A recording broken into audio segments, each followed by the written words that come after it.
일리노이 대학교로 돌아가기.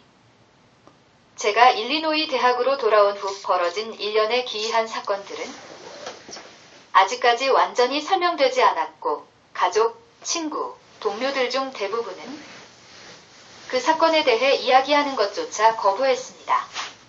제 직계 가족의 경우 지난 20년 동안 저와 2000년 8월부터 2001년 8월까지 사건에 대해 논의할 의향이 있는 사람이 거의 없었습니다.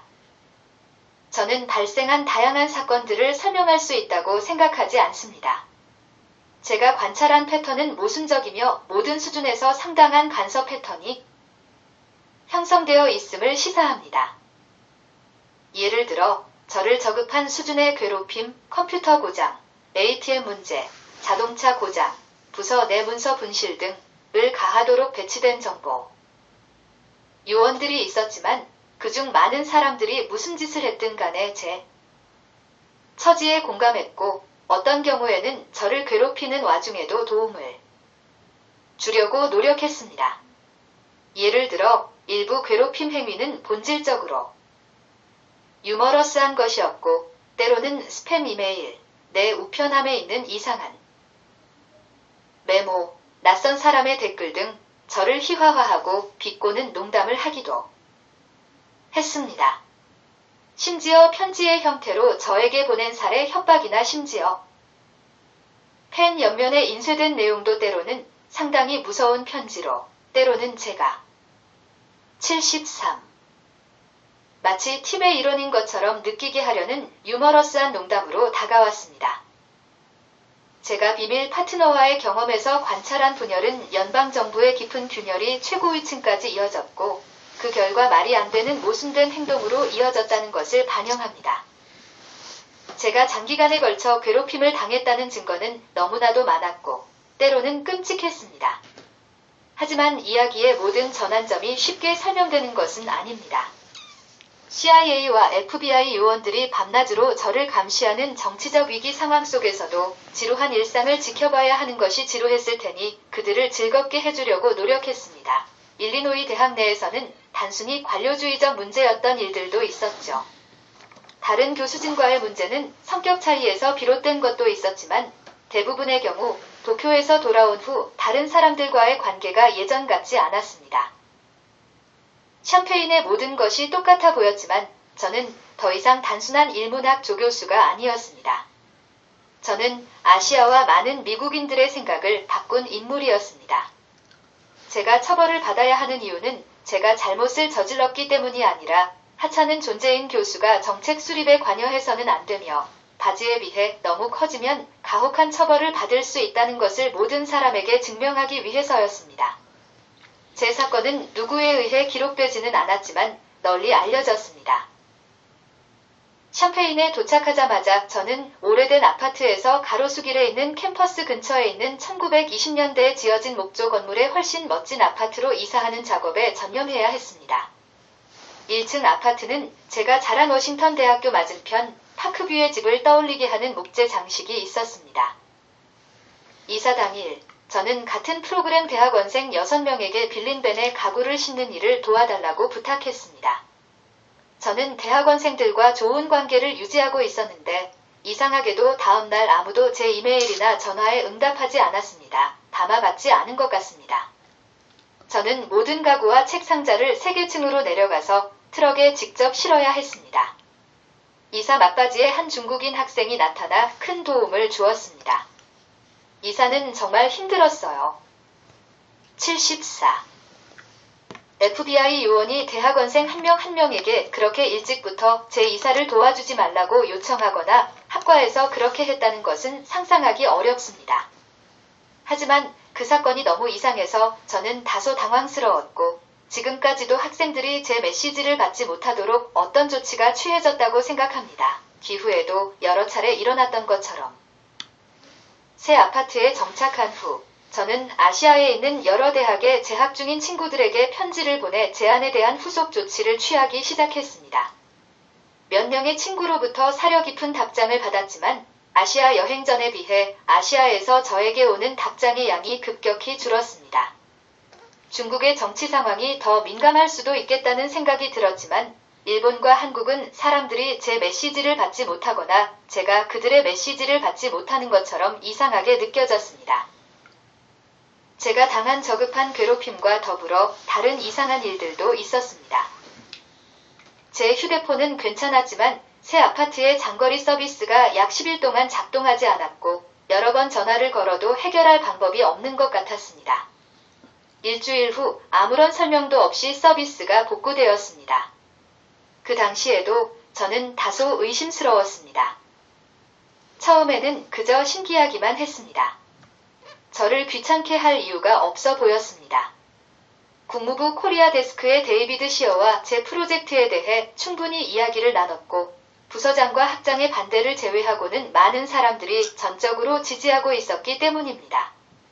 문제가 생기면 사람들이 저를 찾아와서 해야 할 일과 하지 말아야 할 일을 알려주는 것 같았습니다.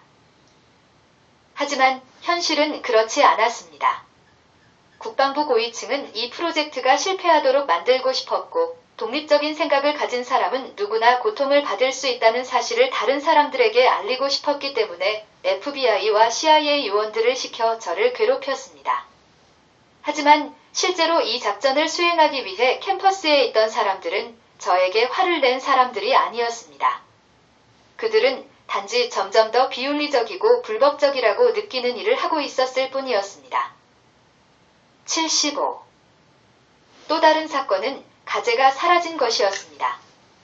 저는 한국의 유명한 도예가가 만든 그릇을 새 아파트 현관 테이블 위에 올려놓았습니다.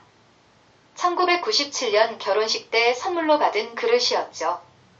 그릇에 넣으려고 생선가게에서 파란 열대 가재를 샀어요. 그릇에 담긴 가재는 꽤 눈에 띄어 보였고 저는 제 자신에게 가장 만족했습니다. 그런데 이틀 후 가재가 갑자기 사라졌습니다. 1년 후 청소를 하고 이사를 갔을 때도 집안 어디에서도 가재를 찾을 수 없었습니다. 게다가 미끄러운 도자기 그릇에서 가재가 기어나올 방법은 말 그대로 없었습니다. 이 사건은 저를 끝없이 당혹스럽게 만들었고 저는 이 사건도 침묵하는 파트너들과 함께하는 재미와 게임의 일부라고 믿게 되었습니다. 저는 이 제안에 대해 여러 일본 교수들과 격렬한 토론을 벌였는데 그중 몇몇 교수들은 놀라운 관심을 보였습니다. 또한 제 아이디어의 장점에 대해 도쿄대학에서 벌어지고 있는 논쟁에 대해서도 알게 되었습니다. 2주 정도 지나자 일본에서 온 이메일이 뚝 끊겼고 다시는 일본에서 온 이메일을 많이 받지 못했습니다. 지금도 제가 지인들에게 보낸 이메일은 답장을 받지 못하는 경우가 많습니다. 하지만 2000년 8월까지 저는 일본 학자들과 다양한 주제에 대해 활발한 토론을 벌였습니다. 그런 다음 일리노이 대학교에 있는 친구 몇 명에게 여행에 대해 편지를 쓰기 시작했습니다. 답장 수는 많지 않았지만 모두가 여름 방학 중이었기 때문이라고 생각했습니다. 나중에 여름 방학이 이 이상한 현상을 설명해 줄 수 있을지 의구심이 들었습니다. 하지만 이 제안에 계속 관심을 보인 몇 명을 발견했습니다. 얼 켈로그 부총장에게 성공적인 여행에 대해 편지를 보냈더니 매우 긍정적인 답변을 주셨습니다. 그는 모두가 돌아온 8월 말에 캠퍼스에서 회의를 열어 다음 단계를 논의하자고 제안했습니다. 저는 또 다른 든든한 후원자인 브루스 보작 공과대학 부학장님과도 연락을 주고받았고 다음 주에 미팅을 잡았습니다. 제가 아시아에서 근무하던 2000년 7월 5일자 데일리 일리니에 실린 동아시아 여행에 관한 기이한 기사에 대해 알게 된 것은 저를 지원했던 교수진 중 한 명과 주고받은 이메일에서였습니다. 기사에서 76. 제가 맡은 부분은 매우 긍정적이었지만 당시 부서장이었던 제리 패커드와의 인터뷰는 놀라울 정도로 부정적이었습니다. 패스트라이시는 동아시아 대학의 관리자들과만 대화할 것입니다. 그는 대학의 공식적인 대표로 활동하지 않습니다. 라고 EARC의 책임자인 제리 패커드가 말했습니다. 부서원들은 그에게 냉정을 되찾고 체계적으로 일을 처리하라고 말했지만 그는 그렇게 하지 않기로 결정했습니다. 라고 패커드는 말합니다. EARC는 패스트라이쉬의 여행에 어떠한 자금도 지원하지 않았습니다.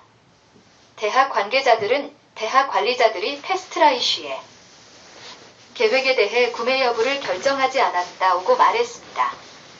패스트라이쉬는 다른 부서에도 연락을 취했다고 말했지만 패커드는 패스트라이쉬가 여행 경비를 대부분 자비로 충당하고 있다고 생각한다고 말했습니다. 필요한 기술은 이미 상당 부분 확보되었지만 여전히 해결해야 할 과제가 많습니다. 대학의 지원을 받는 것이 어렵다고 느낀 패스트라이쉬는 해외에서 더 큰 도전에 직면할 수도 있습니다. 관료주의에 대해 이야기해 보겠습니다. 무언가를 추진하는 것이 어렵다고 생각할 수 있지만 중국에 비하면 상대적으로 쉽습니다. 라고 패커드는 말합니다. 중국은 관료주의가 훨씬 더 복잡하게 얽혀 있습니다. 특히 외부인이라면 더욱 어렵죠. 제리는 제가 일리노이 대학에 입학할 때부터 좋은 친구였습니다. 그가 학장으로부터 압력을 받았을 수도 있다는 것을 확실히 이해할 수 있었습니다.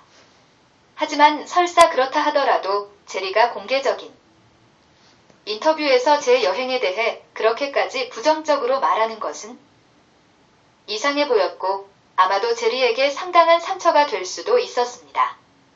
어쨌든 저는 캠퍼스 내 12개 단과대학의 지지를 받고 있었고 대학 발전에 헌신하는 젊은 교수로서 꽤 인기가 있었습니다.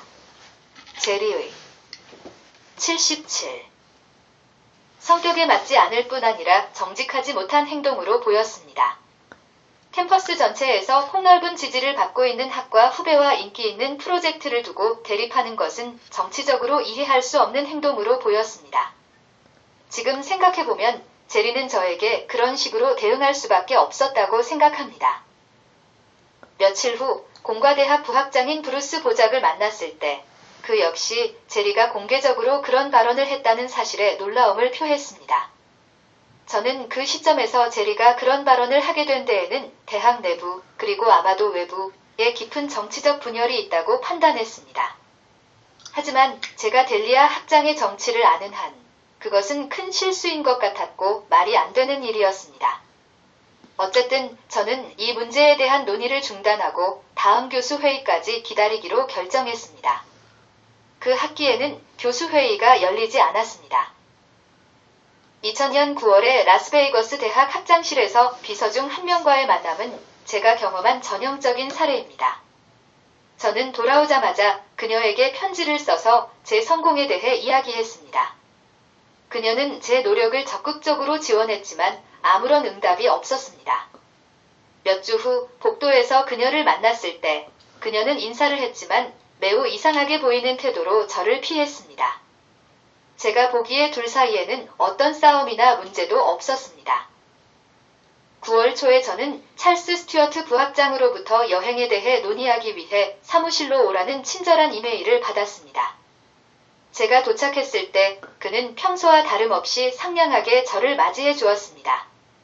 그리고는 델리아 학장의 서한을 건네주며 그간의 노고에 감사를 표하고 그 순간부터 동아시아와의 모든 교류는 학장실에서 담당할 것이며 저는 더 이상 책임질 일이 없으니 교육과 연구에 전념하라는 말을 전했습니다.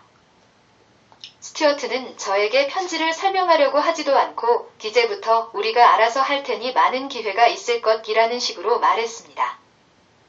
저는 항상 좋아했고 프로젝트 초기부터 열성적으로 참여했던 스튜어트에게 도전할 기분이 아니었습니다. 사실 스튜어트가 매우 78 정치적인 부학장이었지만 저는 이 모든 것이 그와 관련이 있다고 생각하지 않았습니다. 그 편지는 저를 놀라게 했습니다. 학장은 조교수인 제 행동에 대해 무엇을 해야 하고 무엇을 하지 말아야 하는지 지시할 권한이 없다는 것을 잘 알고 있었기 때문입니다.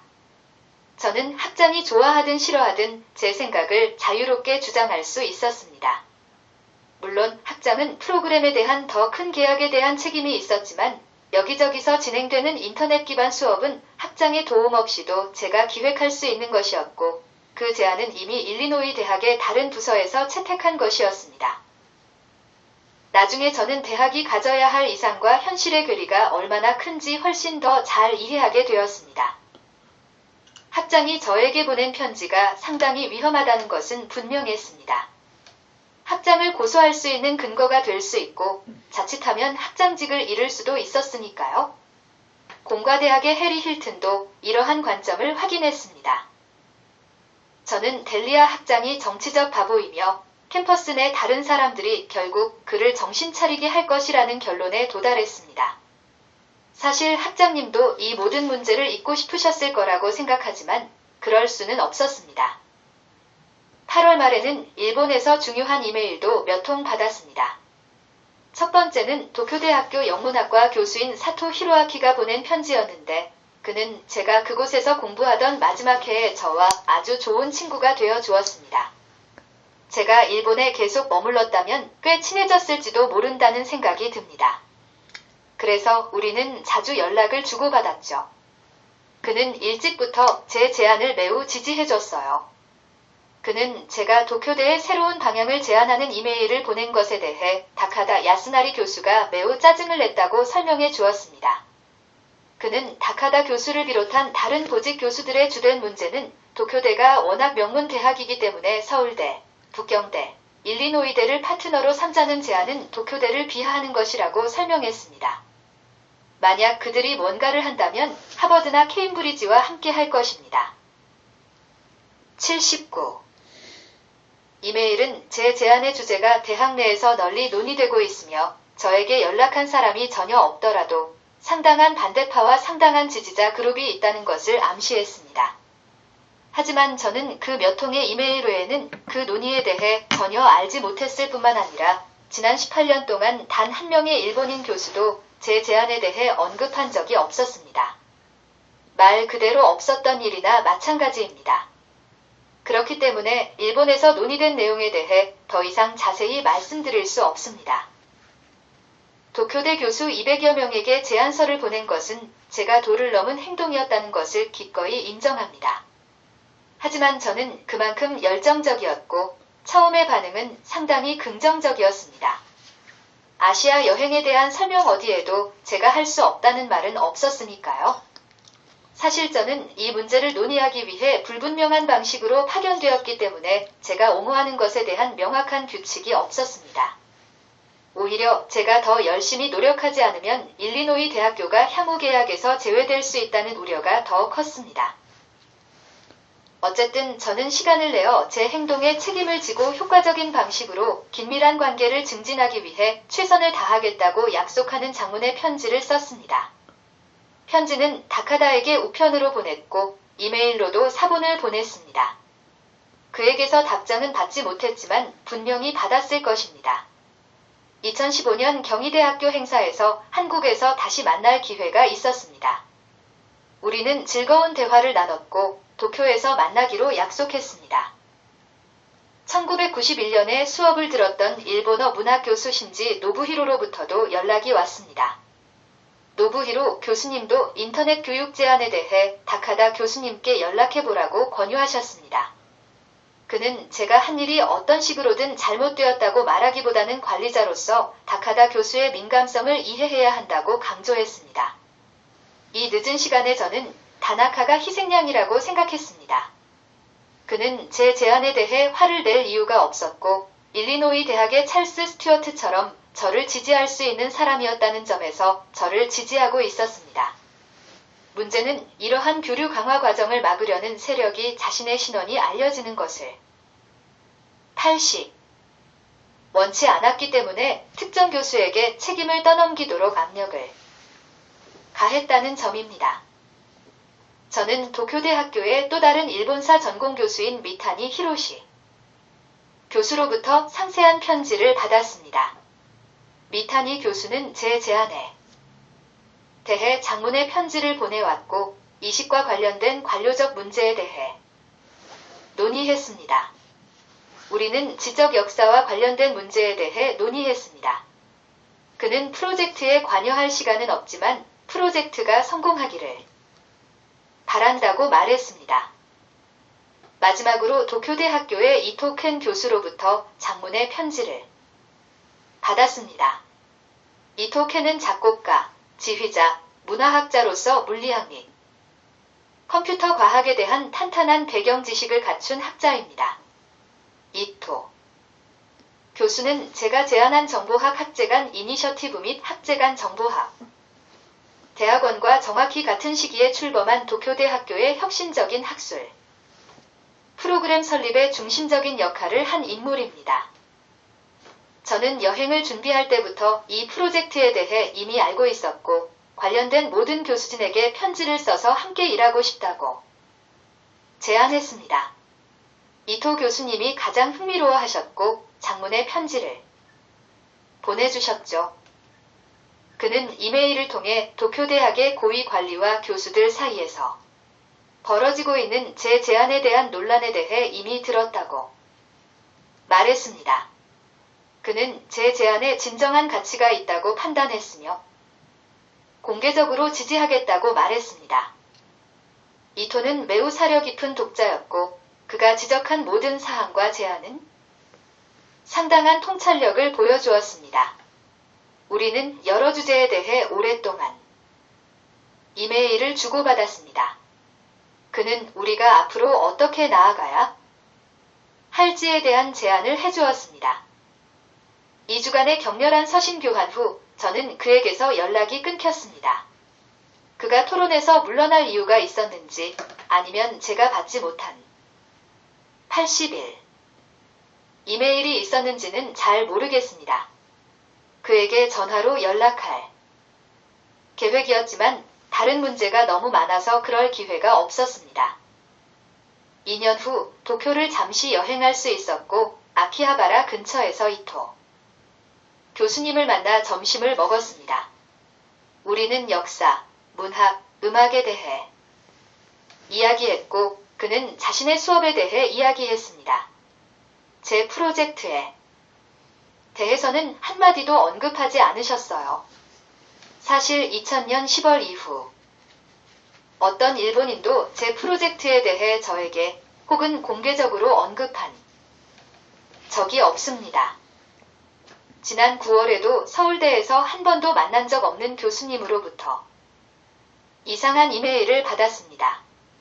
사실 그 이메일은 저에게 직접 온 것이 아니었습니다. 서울대학교와 북경대학교가 개최하는 화상회의에 참여하라는 초대장에 제가 여러 명의 공동연구자 중 한 명으로 포함된 것이었습니다. 저는 그 기회에 가장 흥분했고 바로 답장을 보냈습니다. 그런데 이상하게도 교수님은 제 요청에 죄송합니다라는 답장을 보내셨습니다. 그런 메일을 보내면 안 되는 건데 라는 답장이 왔습니다. 말할 필요도 없이 기괴한 일이었습니다. 두 대학은 제가 제안한 아이디어를 바탕으로 사업을 진행하면서 저에게는 비밀로 하고 있었어요.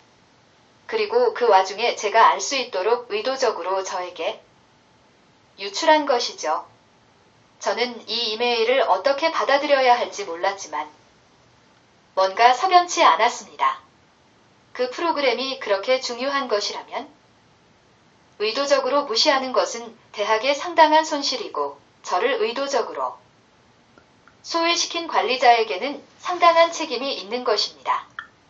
하지만 저는 이 경험을 통해 충분히 높은 수준에서 취해진 일부 조치는 본질적으로 무기한 비밀로 유지될 수 있다는 것을 배웠습니다. 일본과 한국 언론의 인터넷과 교육에 관한 기사가 많이 나왔는데 제가 처음 제안한 내용을 아주 직접적으로 제안하는 기사도 많았습니다. 새 학교 간의 긴밀한 학술 교류와 인터넷 기반 학습 프로그램에 대한 제안이었습니다. 모든 기사를 저장하지는 않았지만 제 제안과 가장 근접하게 반영된 것으로 보이는 기사 몇 개를 스크랩했습니다. 82. 몇몇 교수님들이 저를 강력하게 지지해 주셨고 제가 앞으로 해야 할 일에 대해 많은 시간을 할애해 제안을 해주셨습니다. 저를 대신해 그런 노력을 해주신 교수님들이 있었기 때문에 음모론에 대한 깊은 고민을 미룰 수 있었습니다. 항공공학과 교수였던 해리 힐튼은 대학이 아이디어를 펼칠 수 있는 공간이라고 굳게 믿었습니다. 그는 또한 제가 가치 있는 아이디어를 가진 유능한 젊은 교수로서 보호받아야 한다고 생각했습니다. 사실 제가 가진 아이디어는 일리노이 대학을 개선하기 위한 하나의 아이디어에 불과했고 그는 저의 노력을 충분히 인식하고 있었습니다. 하지만 그가 문제를 해결하기 위해 저를 관리자를 만나러 데려가지 않은 것이 이상했습니다. 그는 저를 위해 그 어떤 대학과도 화상회의를 주선해주지 않았고 제가 며칠 만에 아시아 여행 경비를 마련할 수 있었음에도 불구하고 그 이후에는 최소한의 자금 지원도 해주지 않았습니다. 그 이야기를 돌이켜보면 힐튼도 어느 정도는 이 상황에 심각한 문제가 있다는 것을 알고 있었다는 생각이 듭니다. 아시아에서 그리고 일리노이 대학에서 사건이 전개되는 전 과정은 저를 매우 혼란스럽게 만들었습니다. 몇 주 동안은 숨어 지내려고 했지만 동료들이 의도적으로 저를 무시하고 부서장이 갑자기 비우호적으로 대하는 바람에 그마저도 쉽지 않았습니다. 그래도 이 상황에 대해 뭔가 조치를 취해야 한다는 강박감이 들었습니다. 저는 대학이 어떻게 돌아가는지 충분히 알고 있었기 때문에 제 약한 학과와 계율은 학장이 저를 상대로 몇 달에 걸쳐 복잡한 음모를 꾸밀 수 없다는 것을 알 수 있었습니다. 뭔가 다른 이유가 있을 거예요. 9월 초에 제 아내와 저는 동료인 라니아 헌팅턴의 집에서 저녁 식사에 초대받았습니다. 라니아는 하버드대 동창이었고 저는 그 부서에서 그녀를 누구보다도 잘 알고 있었습니다. 그녀의 남편인 인도계 미국인 디펫이 나부사리아는 의학을 전공했고 우리는 그 부부와 사교적으로 자주 만났습니다. 그날 밤 우리는 빅토리아풍의 낡은 집을 방문해 푸짐한 저녁 식사를 했습니다. 저녁 식사 후 디펫이는 제가 부서장님과 겪었던 문제에 대해 이야기하기 시작했습니다. 하지만 왜 그런 문제가 발생했는지에 대한 논의나 부서장과 어떻게 소통하고 문제를 해결할 수 있는지에 대한 제안보다는 심리적인 도움을 받아야 한다고 말했습니다. 83. 물론 저는 치료사를 찾는데 아무런 문제가 없으며 이전에도 그렇게 한 적이 있습니다. 하지만 이 발언은 정말 기괴하고 매우 부적절하다고 생각했습니다. 제가 우울하거나 지나치게 화가 났다는 느낌은 어디에도 없었습니다. 오히려 그는 실제 상황을 전혀 고려하지 않은 채 제가 치료를 받는 것만이 유일한 해결책이라고 제안하고 있었습니다. 라니아는 이 순간 극도로 긴장한 표정이었고 완전히 침묵했습니다. 그 대화가 너무 이상해서 다른 방법으로는 설명할 수 없는데 디펫이는 제3자가 저에게 그런 말을 하도록 코치를 받았다고 합니다. 그 사람답지 않은 행동이었죠. 저는 다음 날 오후 9시쯤 또 다른 동료인 낸시 아벨만의 집에 들렀습니다. 낸시도 하버드에서 공부했고 우리 학과에서 촉망받는 교수로 학생들에게 인기가 높고 글쓰기 실력도 뛰어났습니다. 그녀는 제가 아시아 여행을 성공적으로 마친 후 갑자기 학과 선배 교수들이 저를 만나고 싶어 하지 않게 된 실제 과정에 대해서는 언급을 피했습니다. 다만 제가 원한다면 변호사를 고용할 수 있다는 말만 했습니다. 이 말은 문제를 회피하는 것처럼 보였습니다. 제가 원했던 것은 다른 교수진들과 이야기를 나누고 무엇이 문제인지 확인할 수 있다고 말하는 것이었습니다. 하지만 아무도 해결책을 찾으려 하지 않았습니다. 2000년 가을은 제가 고등연구센터로부터 받은 보조금 때문에 강의를 쉬는 학기였습니다. 게다가 신경학 전문가인 빌 그린어프가 고급 연구센터의 소장이었고 우리는 처음부터 매우 잘 지냈습니다. 저는 한 학기 동안 책 원고 작업을 하면서 물론 화상회의도 해보려고 했어요. 저는 일리노이 대학교에 그 학기 연구비 지원을 신청했습니다. 여러 사람이 제가 고급 연구센터에서 한 학기를 맡게 되면 지원금을 받을 수 있을 거라고 말해주었습니다. 말할 필요도 없이 저는 지원금을 받지 못했습니다. 그럼에도 불구하고 저는 부서와 떨어진 곳에 제 사무실이 있었습니다. 같은 사무실을 사용하는 시인 한 분이 계셨는데 그분과 즐거운 대화를 많이 나눴습니다. 하지만 극도로 적대적인 환경과 다양한 형태의 괴롭힘에 대응해야 한다는 끊임없는 압박 때문에 책 원고를 거의 진전시키지 못했습니다. 84. 2000년 9월 중순에 아버지는 저를 샌프란시스코로 초대했습니다. 애쉬버리에 있는 아버지의 집에 도착했을 때 아버지는 제가 캘리포니아 대학교 샌프란시스코 메디컬 센터를 방문하여 치료사에게 검진을 받도록 약속을 잡았다고 말씀해 주셨습니다. 아버지는 제가 최근에 뇌수술을 받았기 때문에 이 방문이 좋은 생각이라고 권유하셨어요. 저는 기꺼이 아버지와 함께 치료사를 만나러 갔습니다. 저는 1999년 7월에 오른쪽 측두엽에 생긴 양성 종양으로 수술을 받았습니다. 수술은 1998년 가을에 아버지와 인연을 맺은 유명한 뇌외과의사 미첼 버거가 UCSF에서 집도했습니다. 수술은 매우 성공적이었고 저는 다음날 퇴원했습니다. 하지만 수술에 부작용이 없었던 것은 아니었습니다. 수술 후 몇 달 동안 경미한 발작을 일으켜 약을 복용했습니다. 게다가 그 후 몇 년 동안 에너지 레벨이 상당히 낮게 유지되었습니다. UCSF에 도착했을 때 일어난 일에 조금 놀랐습니다. 버거 박사나 신경과 의사를 만나지 못했습니다. 뇌수술 후 회복에 대한 질문도 없었습니다. 오히려 아버지는 제가 심리학자를 만나도록 약속을 잡으셨어요. 저는 그와 30분 정도 이야기를 나눴습니다. 저는 제 인생과 결혼 생활, 그리고 제 경력에서 있었던 여러 가지 사건들에 대해 이야기했고, 아버지는 미소를 지으며 몇 가지 메모를 하셨습니다. 그런 다음 이상한 이유로 치료사는 아버지와 따로 만나자고 요청했습니다. 저는 이에 반대하지 않았습니다. 저는 이 사건에 대해 한참 후에야 깊이 생각했습니다. 하지만 기억에 남는 장면이 하나 있었습니다. 집으로 돌아오는 길에 아버지가 갑자기 의사가 사람은 가끔 너무 똑똑해서 잘못된 것을 발견하기 어려울 때가 있다고 말했다고 말씀하셨어요. 그 순간 저는 이 말을 대수롭지 않게 생각했습니다. 하지만 의사가 저에게 아무 말도 하지 않았고 아버지도 대화 내용을 밝히지 않았는데도 의사가 아버지에게 제가 어떤 종류의 정신질환을 앓고 있다는 것을 암시하는 것 같았습니다. 2000년 9월 제 아버지인 피터 페스트라이쉬가 절친한 친구인 잭홀 UCSF 부총장과 제 상태에 대해 이야기를 나눴습니다. 85. 저는 잭홀과 고등학교 때부터 알고 지냈고 그의 아들과 두 번째 부인도 알고 지냈습니다. 잭은 제 아버지에게 제 상사이자 잭의 절친한 친구이자 동료 신경과 의사인 빌 그리너프에 따르면 부서장에 대한 저의 행동이 상당히 비이성적이며 최근 뇌수술로 인한 정신질환을 앓고 있을 가능성이 높다고 말했습니다. 아버지는 이 정보를 저에게 알려주시고 제 입장을 들어주시기보다는 이 대화와 치료사를 만나러 간 이유에 대해 저에게 비밀로 하셨습니다. 그는 그날부터 범죄 음모에 가담하기 시작했고 자신의 행동이 얼마나 심각한 영향을 미치는지 어느 정도는 깨닫지 못했는지 궁금합니다. 아버지는 2001년 1월 샌프란시스코에서 열린 한 컨퍼런스에서 그리너프를 만났습니다. 그리너프는 제 정신 건강에 대해 깊은 우려를 표하며 제가 직장을 잃을까봐 걱정된다고 말했습니다. 아버지는 이 회의에서 깊은 충격을 받으셨고 많은 가족과 친구들에게 제가 정신질환을 앓고 있다는 사실을 말씀하셨습니다.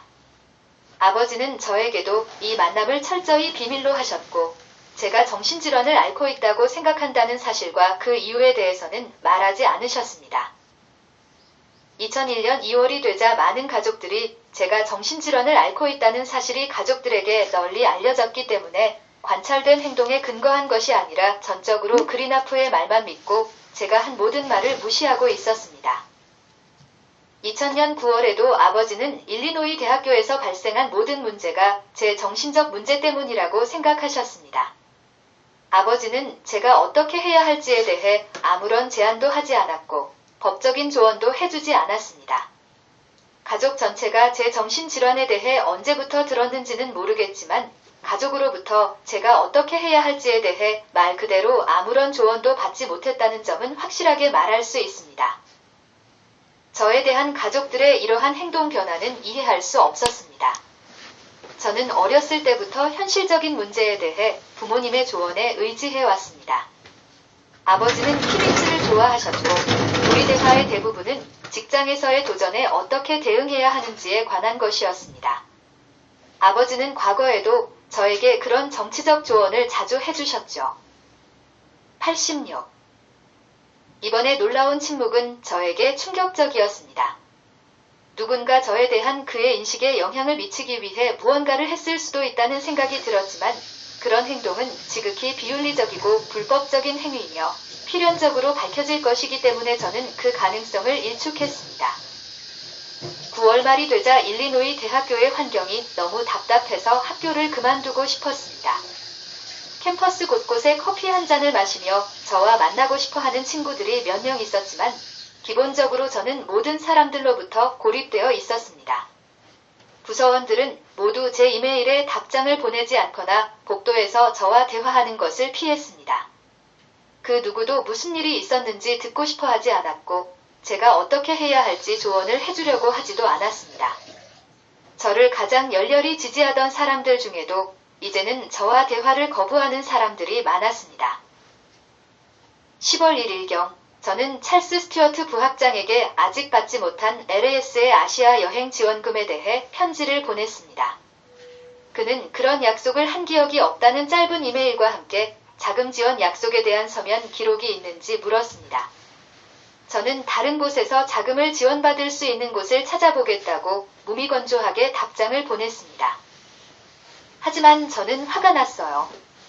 학장은 제게 여행 경비를 제 주머니에서 내라고 했어요. 하지만 제가 돈을 요구한 이유는 학장이 편지를 통해 대학에서 자금을 지원받으라고 명시적으로 말했기 때문입니다. 그렇지 않았다면 대학에 부탁하지 않고도 여행 경비를 쉽게 모을 수 있었을 거예요. 부학장으로부터 이 프로젝트가 대학에서 인수될 것이라는 편지를 받은 후에도 제가 계속해서 사람들을 만나고 캠퍼스 내 다른 사람들과 인터넷 교육 프로젝트에 대해 논의한 것이 갑작스러운 변심의 원인인 것 같았습니다.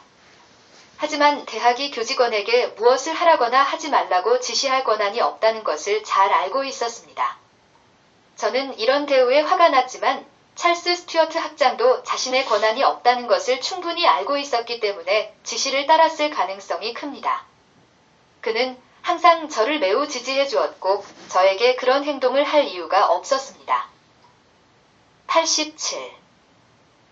저는 화가 나서 캠퍼스 내 지지자들에게 제 여행이 얼마나 성공적이었는지 설명하는 이메일을 보냈고 대학 내 여러 부서에서 지원금을 받았지만 제 부서와 대학으로부터는 한 푼도 받지 못했다고 설명했습니다.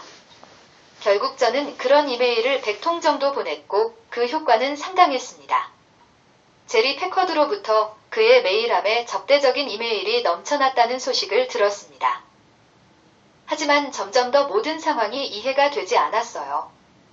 학장은 그다지 강력하지 않았고 저는 캠퍼스 전체의 지지를 받고 있었습니다. 정상적인 상황이라면 어느 정도 타협점을 찾아서 넘어갈 수 있었을 겁니다. 하지만 학장은 제가 학장에게 압력을 가하는 동안에도 제 프로젝트와 관련된 일을 단 한 가지도 허락하지 않았습니다. 저는 대학 외부의 누구와도 이 문제를 논의하지 않기로 했고 대학 내에서도 극소수의 사람들과만 논의하기로 했습니다. 해결책은 쉬웠지만 학장과 학과에서는 아무런 조치를 취할 수 없었습니다. 저는 그들이 이런 식으로 행동하도록 강요하는 기밀 권고를 받았다고 생각합니다. 저는 9월에 모든 교수진에게 발송된 제리 패커드의 이메일을 통해 학과에서 새로운 교수직에 대한 모든 요청이 거부되었다는 소식을 들었습니다. 전임 학과장인 론 토비와 학장과의 긴밀한 관계를 고려할 때 이 또한 이해가 되지 않았습니다. 마치 제 프로젝트에 대한 반대의 이유가 학장이 우리 학과의 예산을 삭감하겠다는 은밀한 협박 때문인 것처럼 보였지만 저는 이를 증명할 수 없었습니다. 패커드로부터 이메일을 받은 지 이틀 후, 그리고 찰스 스튜어트로부터 쪽지를 받은 지 5일 후, 저는 부총장 얼 켈로그에게 이 문제에 대해 이메일을 보냈습니다. 저는 현명하고 사려 깊은 켈로그 부총장에게 해결책을 찾아달라고 호소했습니다. 솔직히 저는 학장의 행동이 명백히 복수의 한 형태인 것처럼 보인다고 썼습니다. 저는 얼 켈로그의 반응에 충격을 받았습니다. 그는 귀하가 언급한 사안은 민감한 사항이므로 학과장이나 부학장에게만 문의해야 합니다. 라는 매우 형식적인 이메일을 저에게 답장으로 보냈습니다. 어조와 내용이 전혀 상식 밖이었습니다. 저는 나중에 이 편지가 리처드 허먼 총장의 변호사이자 고문인 티나 88 곤잘레스가 썼다는 사실을 알게 되었습니다. 이 이메일의 블라인드 사본은 제 제리 패커드와 부학장 찰스 스튜어트에게도 전송되었습니다. 사실상 이 편지는 제가 학장실과 이야기를 나눴다는 사실을 제 몰래 학장에게 알리기 위한 것이었습니다. 저는 나중에 이 문제를 제기했고 켈로그는 12월에 자신이 블라인드 사본을 보냈다는 사실을 인정했습니다. 이 시점에서 저는 델리아 학장에게 자비를 베풀지 않겠다고 결심했습니다. 그는 학장으로서 여러 가지 부패 행위로 유죄 판결을 받았고 저에 대한 일련의 불법 행위를 저질렀기 때문에 그의 극심한 인기 하락을 고려할 때 대학에서 조치를 취해야 할 것이라고 생각했습니다. 대학이 어떻게 운영되는지에 대한 제 생각은 다소 순진한 가정이었습니다. 현실이 어떠했든 그 시점에서 저는 반격할 수밖에 없다고 생각했습니다. 이 부패한 세력은 저를 고립시키고 일리노이 대학을 넘어 전 세계적으로 중요하다고 생각했던 프로젝트를 파괴하기 위해 모든 방법을 동원하고 있었어요. 저는 제 경력을 쌓을 수 있는 일을 포기할 생각이 없었습니다. 또한 캠퍼스에 저를 지지하는 사람들이 많다는 것을 느꼈습니다. 실제로 캠퍼스 곳곳에서 문과와 이과의 협력을 장려하고 후배 교수들의 정책적 기여를 독려하며 동아시아 연구에 대한 헌신을 높이기 위한 새로운 프로그램들이 발표되고 있었죠. 제 아이디어에 대한 이러한 지지의 상당 부분은 저와 거리를 두고 있었지만 처음부터 저를 분명히 지지했던 총장님으로부터 나온 것이 아닌가 생각합니다. 또한 제가 알지 못하는 캠퍼스 밖의 다른 세력들이 제 연구에 큰 관심을 보였을 가능성도 있습니다. 또한 인류학 교수인 존 라이로부터 받은 이메일을 100여 명의 교수진에게 전달하는 실수를 저질렀는데 그 이메일에서 그는 딜리어가 너무 무능해서 제 제안에 반대할 것이 분명하다고 말했습니다. 존은 사적인 메일을 공유한 저에게 상당히 화를 냈습니다. 그는 그 일로 우리 우정이 끝났다고 말했지만 나중에 그 문제에 대해 논의했고 저는 나중에 존에게 사과했습니다. 우리는 약 10년 후 제가 한국에 있을 때 다시 만날 기회가 있었습니다. 89. 아버지는 9월 말 프랑스에 있는 집으로 휴가를 떠나려고 하셨어요. 업무와 관련된 스트레스에 대해 여러 번 말씀드렸는데 아버지는 조언이나 도움을 주시지는 않았지만 막연하게 저를 걱정하고 계셨어요. 그는 아내 승은이와 함께 프랑스에 있는 자신을 방문하라고 권유했고 저는 그 다음 주에 흔쾌히 떠나기로 했습니다. 그동안 열심히 일했는데 부서에서 이런 대우를 받는다는 것은 저에게 상당히 고통스러운 일이었습니다. 떠나기 전날 저는 제리 패커드에게 마지막 이메일을 보내고 부대표인 데이비드 굿맨에게 복사하여 부서가 저에게 행한 매우 불법적인 일 8가지의 목록을 제시하며 해명을 요구했습니다. 그때까지만 해도 그 목록은 상당히 충격적이었습니다. 저는 학과에서 학장의 사임을 강요할 수 있는 이 정보를 외부에 공개하는 것보다는 어리석은 화상회의 몇 번만 하게 해줄 것이라고 확신했습니다. 제가 완전히 틀렸습니다. 다음 날 프랑스로 떠났습니다. 공항으로 떠나기 직전에 부대표인 데이비드 굿맨을 만났습니다. 그는 상황의 심각성을 충분히 인지하고 있으며 저와 논쟁을 벌이고 싶지 않다는 듯 다소 중립적인 어조로 이메일을 받았습니다 라고 말했습니다. 저는 돌아오면 전화하겠다고 말했습니다. 프랑스 여행은 편안하지는 않았지만 직장에 있는 것보다 그곳에 있는 것이 더 좋았습니다. 대학 시절 제게 일어난 일에 대해 아버지가 전혀 관심이 없다는 사실에 약간 충격을 받았습니다. 저는 아버지의 키비츠를 즐기며 자랐고 아버지가 교향악단의 까다로운 사람들, 가장 유명한 사장인 브레이튼 윌버를 어떻게 대했는지에 대해 들으며 자랐으니까요. 아버지는 모든 것을 잊고 긴장을 풀라는 말만 하셨죠. 전혀 아버지답지 않게 들렸어요. 일리노이 대학교로 돌아왔을 때 저는 아무것도 변한 것이 없다는 것을 알았습니다. 부서장은 제가 마지막으로 보낸 이메일에 답장을 보내려고 노력하지 않았고 저는 부서원 누구로부터도 이메일을 받지 못했습니다. 저는 공과대학에서 가장 큰 후원자였던 해리 힐튼, 지도교수인 빌 그리너프 고등연구센터, 하버드 경제학 교수인 이리에 아키라의 딸인 91위의 마스미 조교, 옴부즈맨 사무실의 제클린 보우먼 소장 등 핵심 그룹 외에는 이 문제에 대해 더 이상 논의하지 않았습니다. 제클린은 진심으로 관심을 갖고 제 말을 들어준 유일한 사람으로 밝혀졌습니다. 그녀는 사진에 심각한 문제가 있다는 것을 즉시 파악하고 회의를 주선하기 위해 여러 차례 노력했습니다. 찰스 스튜어트와의 만남은 성공적이었습니다. 또한 그녀는 주변 사람들에게 물어본 결과 사람들이 저와 교류하지 못하도록 하는 내부 메모가 발송되었다는 사실을 확인할 수 있었습니다. 비록 사본을 구할 수는 없었지만 그런 공문이 존재한다는 것은 공공연한 비밀이었습니다.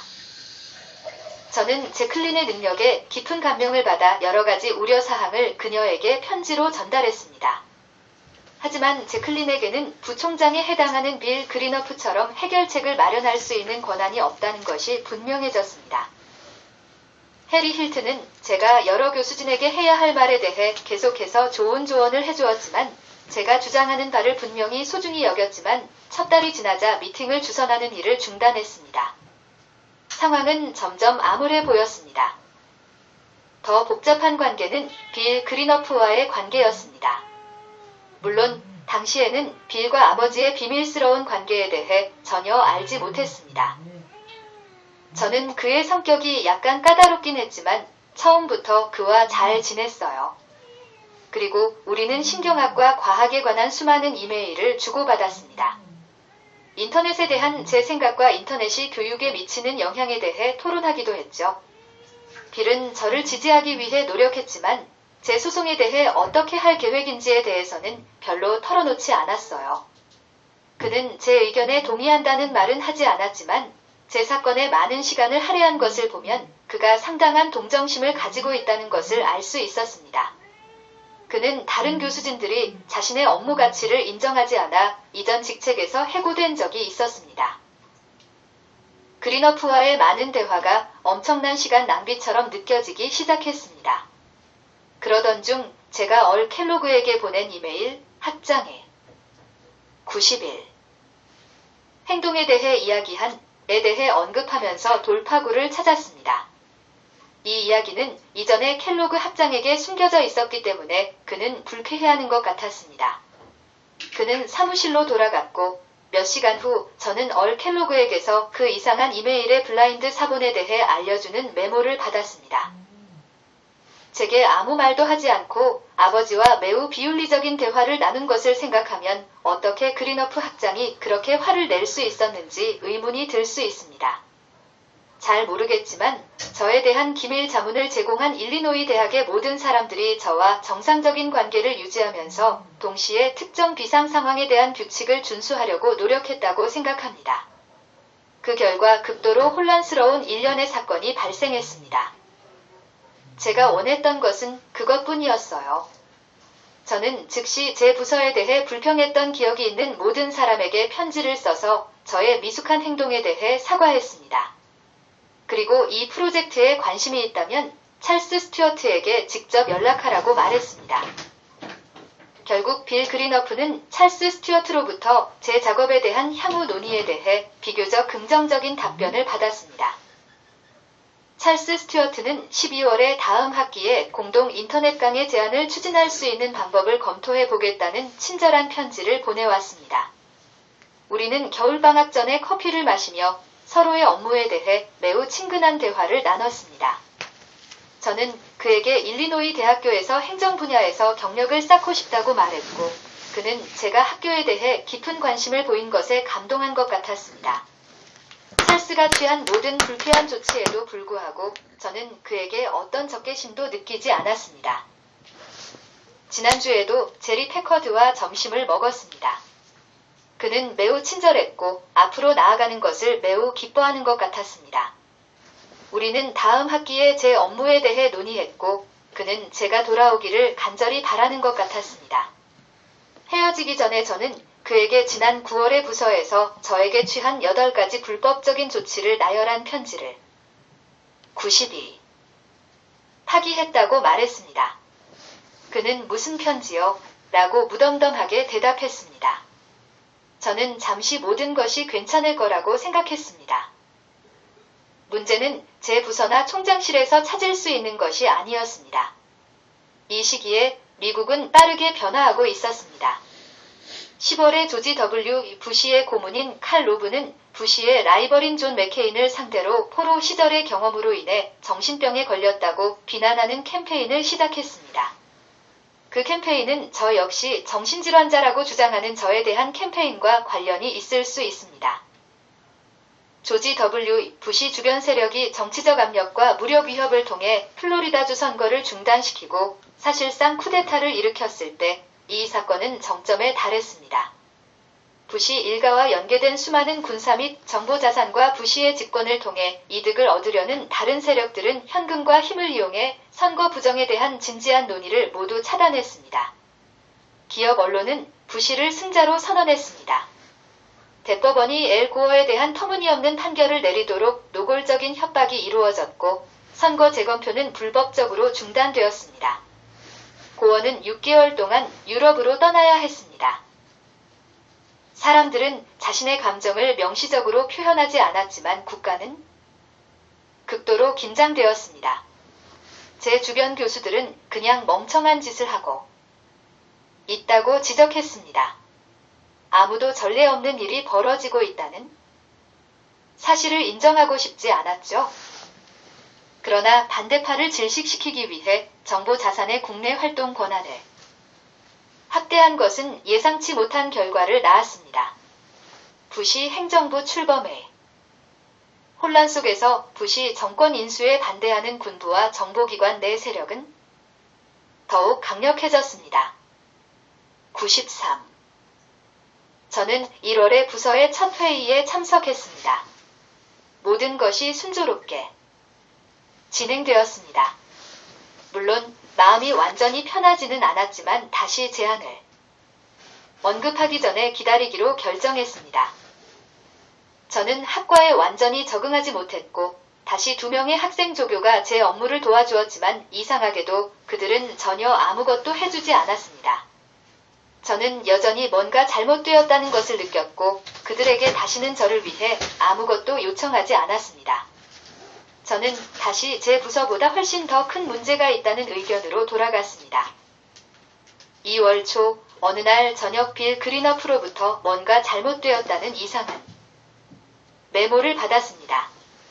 당신의 최근 이메일이 소송에 도움이 되지 않으니 더 세심한 주의를 기울여야 합니다. 라는 내용의 암호가 담긴 이메일이었습니다. 그리너프는 자세히 설명하지 않았다. 하지만 저는 그가 어떤 이메일을 언급하고 있는지는 확실히 알고 있었습니다. 저는 동아시아에 있는 제 친구 10여 명에게 플로리다 선거가 불법적으로 진행되었다는 내용의 기사 링크를 전달했고 이러한 불법 행위에 대한 논의를 억압하려는 음모에 대해 설명했었습니다. 이 이메일에는 아시아로 유출되어서는 안 되는 정보가 포함되어 있었습니다. 저에게 배정된 FBI CIA 부서가 이 사건에 대해 보고했고 그리너프는 저를 막으라는 명령을 받은 것으로 생각됩니다. 저는 그런 배경을 전혀 몰랐습니다. 제가 대학에서 요구하는 모든 것을 다 해주고 저에 대한 여러 가지 불법 행위에 대한 소송을 94. 취하한 후 갑자기 빌이 저에게 정치에 대해 이야기하는 것이 자신의 일이라고 생각한 것처럼 보였습니다. 나는 그에게 그가 얼마나 쓸모없는 사람이라고 생각하는지 말했고 어떤 말도 아끼지 않았습니다. 저는 그가 제 시간을 낭비하고 약속을 하나도 지키지 않았다고 설명했습니다. 그날 밤 늦게 후속 이메일을 보내 더 이상 그의 도움을 원하지 않는다고 말했습니다. 그는 최선을 다해 돕고 있다에는 마지막 답장을 보내왔습니다.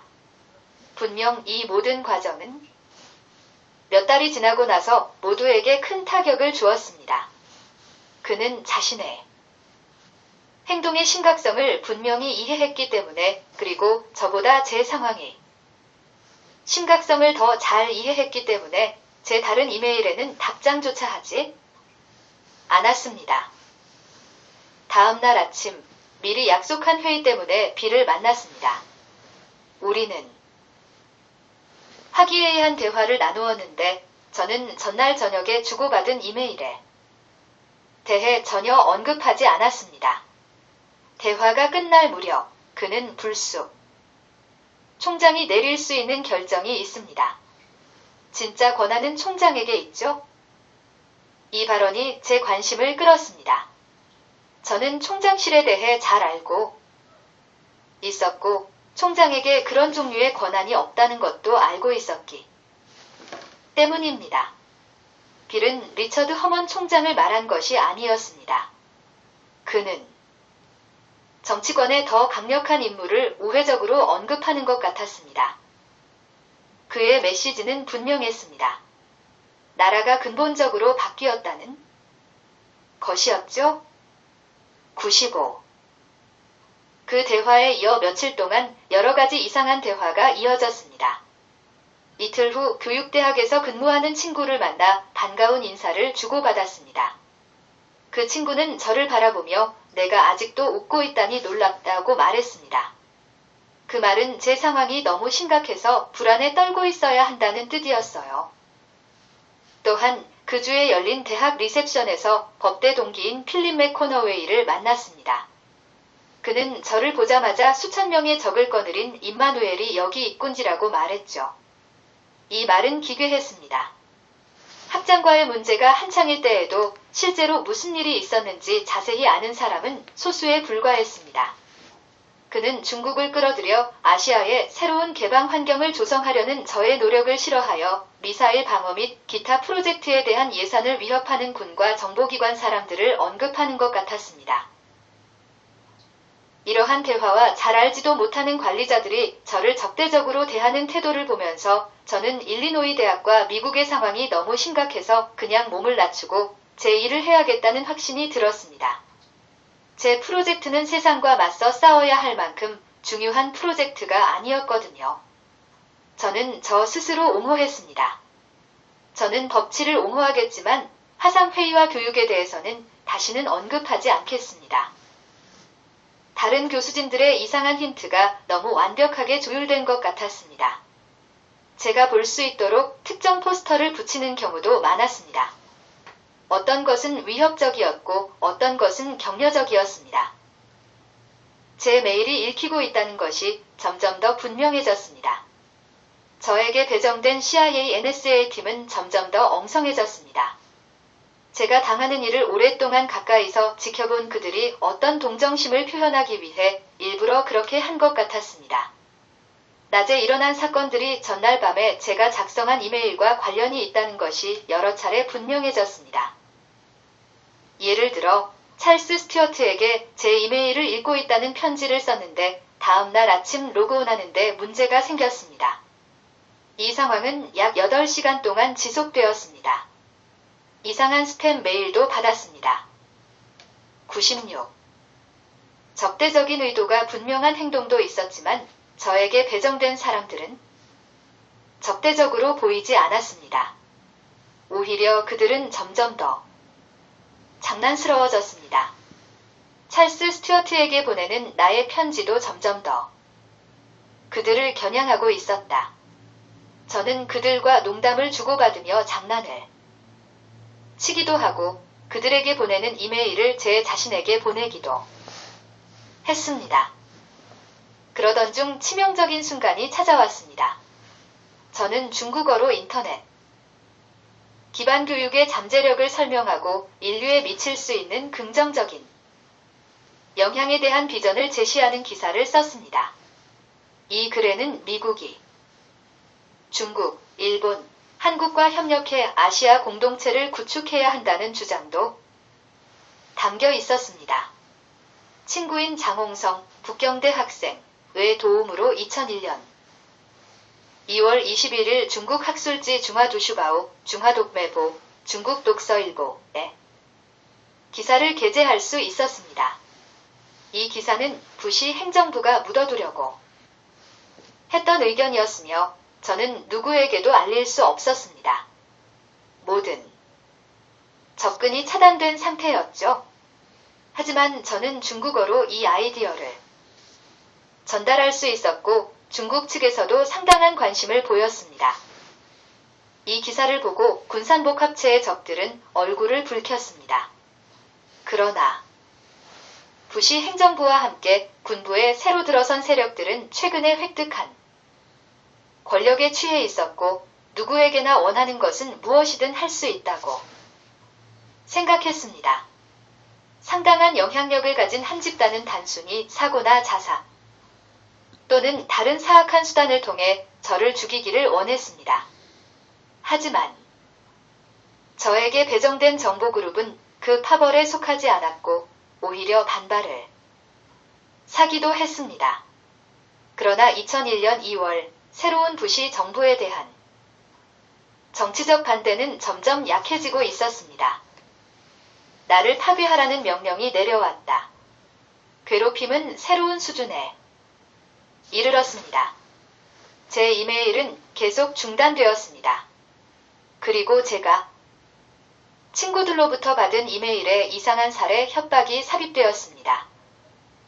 한 무리의 인부들이 저희 아파트 앞에 사다리를 설치하고 문을 수리하기 시작했습니다. 제가 지나갈 때마다 그들은 악의적인 의도가 있는 것처럼 위협적인 눈빛을 보냈습니다. 주변 사람들에게 들키지 않게 제 스트레스 지수를 높이는 것이 목적이었죠. 저는 그 두 남자를 다른 여러 차례에 걸쳐 다시 만났습니다.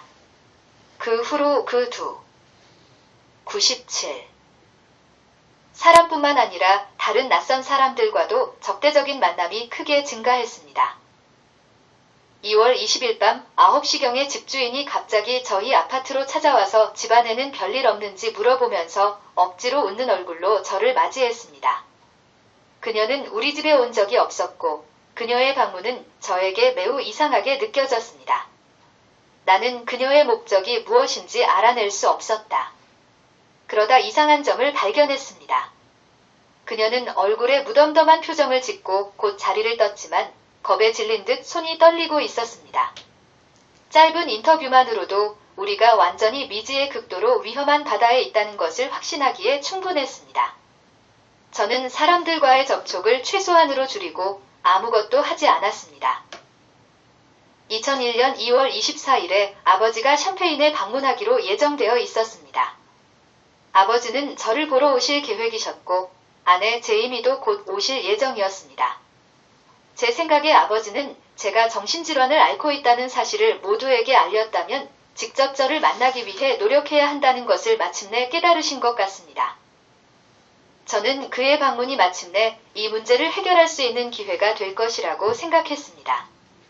저는 우리가 숲속 깊은 곳을 산책할 수 있는 방법을 찾을 수 있을 거라고 상상했습니다. 그런 다음 모든 사람들로부터 멀리 떨어진 곳에서 그에게 무슨 일이 있었는지 말할 것입니다. 너무 당연해 보였습니다. 결국 나는 아버지의 모든 특성에도 불구하고 아버지가 나를 깊이 걱정하는 것으로 기억했습니다. 그럴 일은 없었습니다. 사실 그런 일은 절대 일어나지 않을 것입니다. 몇 년 후 세 차례에 걸쳐 아버지에게 밖에 나가서 있었던 일에 대해 이야기하기 시작했습니다. 아버지는 제가 하는 말을 들으셨지만 아무런 질문도 하지 않으셨고 무슨 일이 있었는지 알아내거나 어떻게 해야 할지 제안하려는 노력도 전혀 하지 않으셨습니다.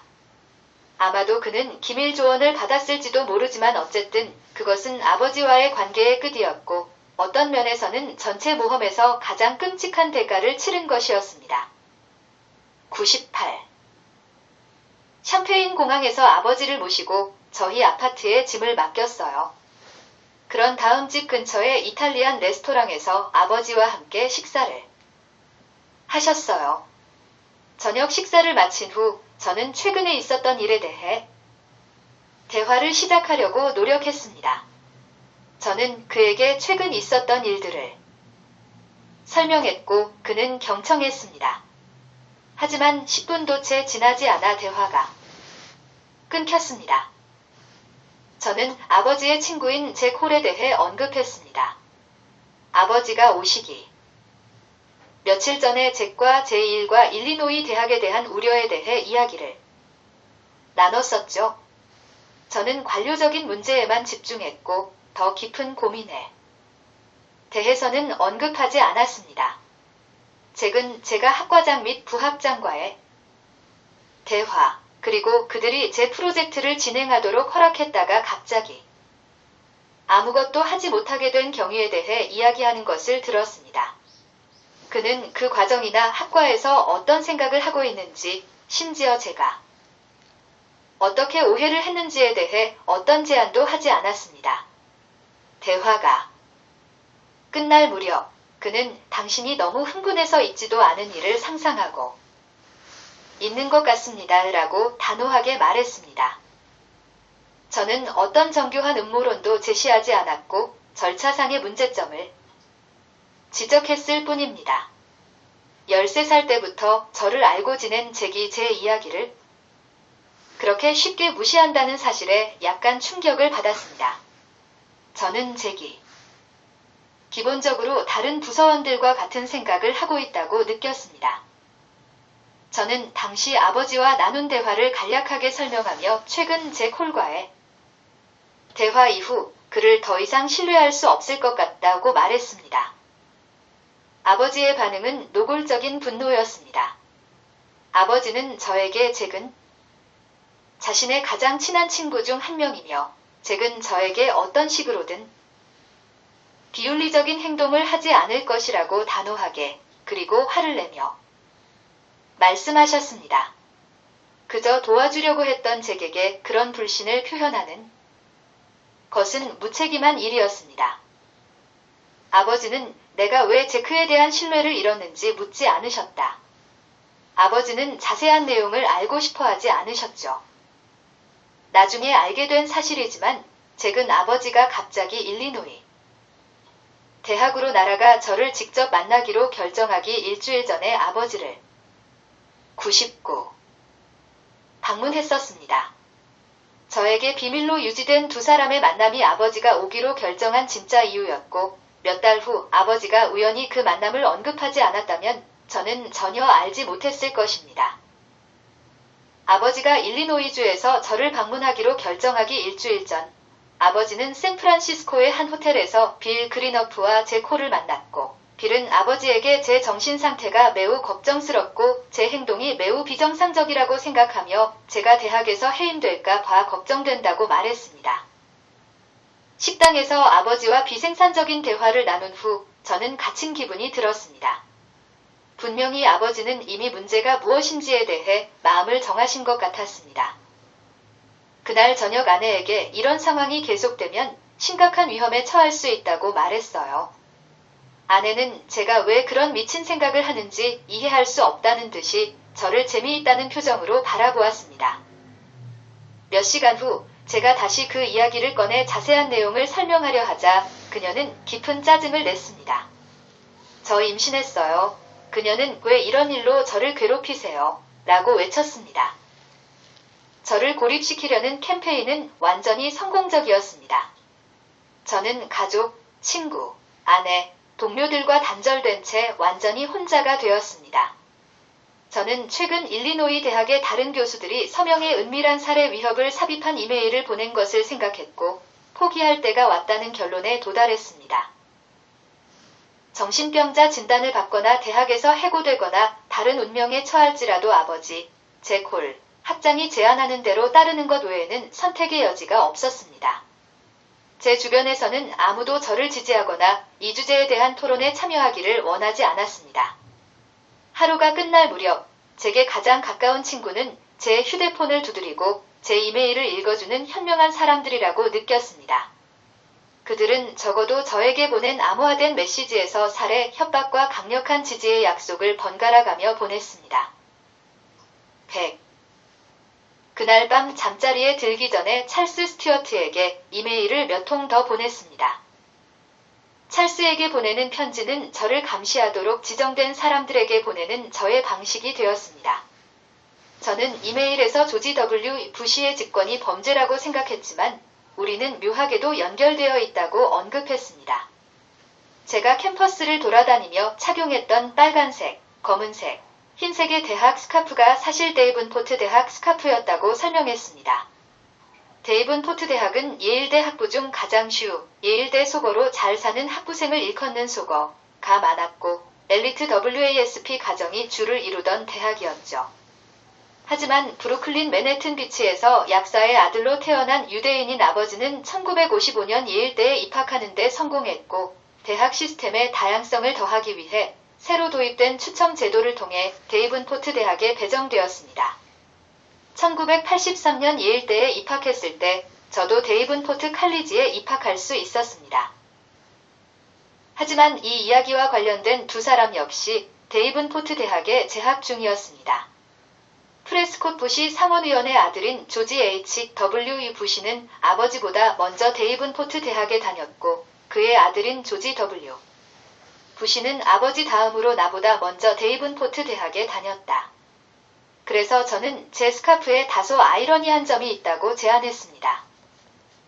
저는 제 모험의 여정에서 꽤 많이 공감하게 된 해리 트루먼에 대해 몇 마디 언급하며 글을 마무리했습니다. 나중에 데이비드 맥컬러가 쓴 전기의 정확성을 의심하게 되었지만 당시 저에게 해리 트루먼은 윤리적 문제에 집착하고 타협하지 않는 리더의 모델처럼 보였습니다. 저는 해리 트루먼이 가장 높은 직책을 맡고 공동선을 위해 헌신하며 가장 용감한 개혁을 수행한 사람이지만 다양한 사람들의 도움으로 권력을 잡았다는 댓글로 이메일을 마무리했습니다. 물론 마지막 대사의 요점은 트루먼이 어떻게 기계 정치에서 시작했는지를 보여주기 위한 것이었습니다. 하지만 감시 업무를 맡은 사람들에게 도움을 주기를 바란다는 호소의 의미도 있었습니다. 그 호소는 어느 정도는 성공적이었습니다. 100일. 트루먼에 대한 신화는 역사적으로 정확하지 않더라도 효과적이기도 했습니다. 제 목숨이 위험에 처해 있고 제가 어떤 위험에 처해 있는지 전혀 모르는 가족들에게 둘러싸여 있기 때문에 잠을 잘 수 없었을 거라고 생각했습니다. 하지만 피곤해서인지 별다른 노력 없이 잠이 들었습니다. 저는 침대에 누워서 다음에 무슨 일이 일어날지 상상해 보았습니다. 말 그대로 아무 생각도 나지 않았습니다.